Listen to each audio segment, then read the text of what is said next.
Today we are unboxing smart light from Halonix. Let's just get started. It is a smart light, so which I ordered from Amazon. It's the cheapest, it only cost 400 rupees. So let's see what's inside the box. What we find inside the box is another box from Halonix. So it's run through an app wherein you can change the color. So let's see. And it's a 12-watt LED. So inside the box, what you get is the bulb.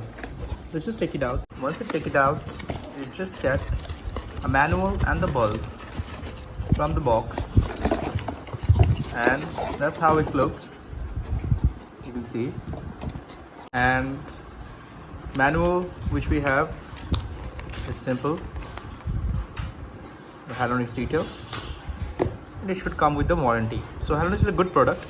We'll just quickly turn it on and show you.